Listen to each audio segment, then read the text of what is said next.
Saudara-saudaraku, sebangsa dan setanah air eh, yang saya cintai, kali ini keadaan semakin sulit, saudara-saudaraku, karena saat ini ada pandemi corona dan ekonomi juga semakin sulit.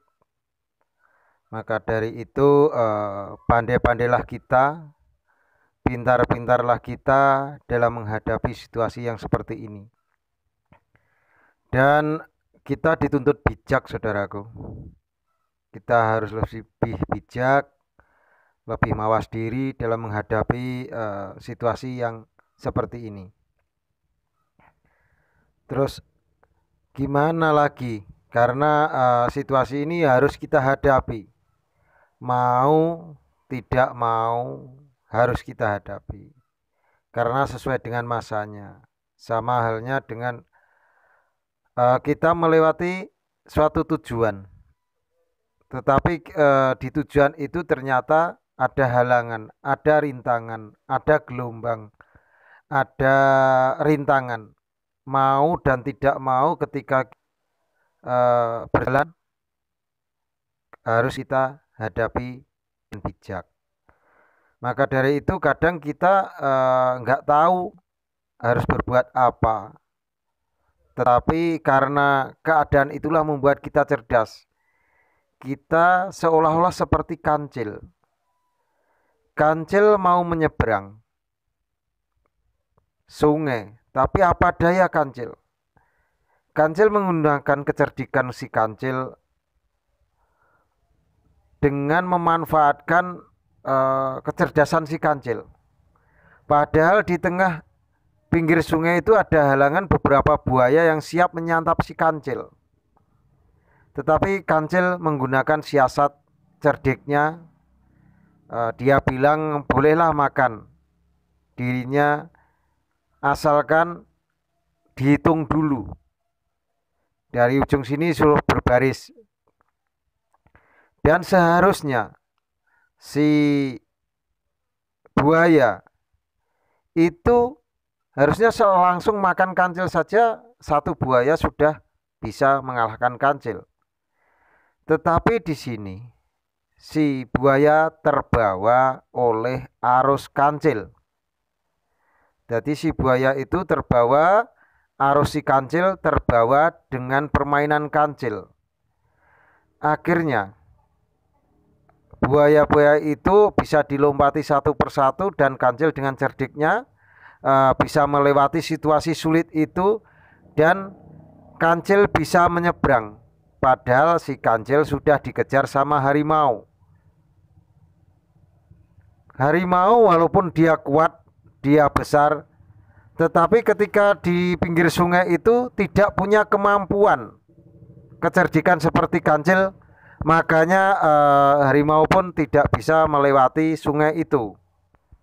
Kadangkala kita harus belajar dari kancil, kecerdikan kancil, atau kadangkala posisi kita di posisi kancil.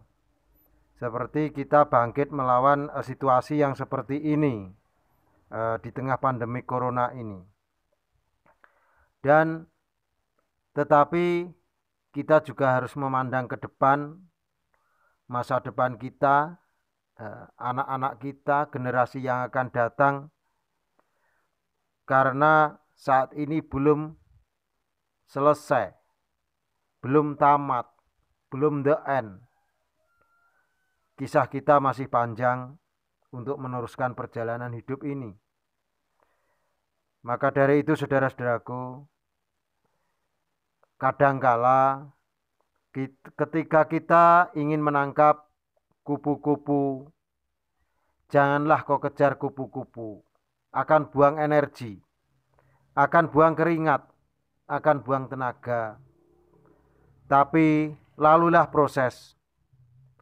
Tanamlah bunga warna-warni, bunga yang harum.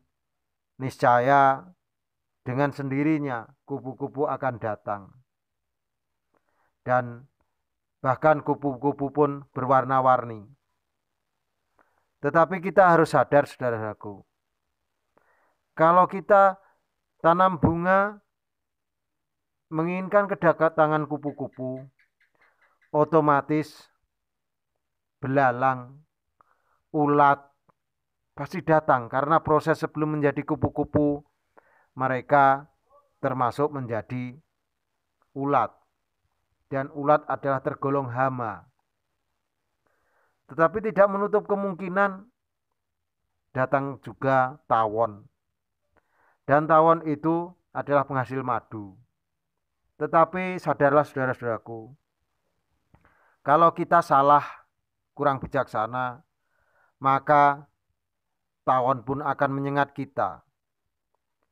Maka dari itu, ketika jenengan menginginkan hasil yang bagus, bertani yang bagus, tanam porang yang bagus, maka jenengan harus belajar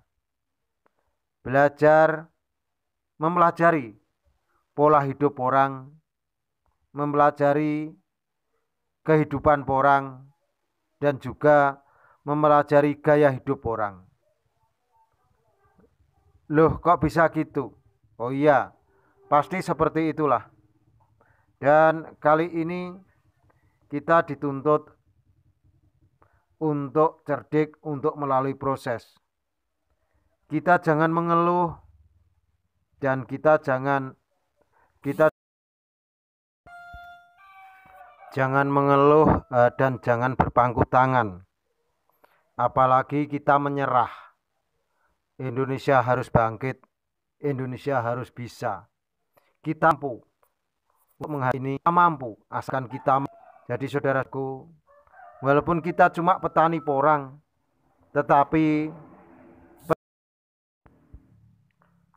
kita punya semangat untuk maju, untuk bangkit Indonesiaku. Semangat, semangat.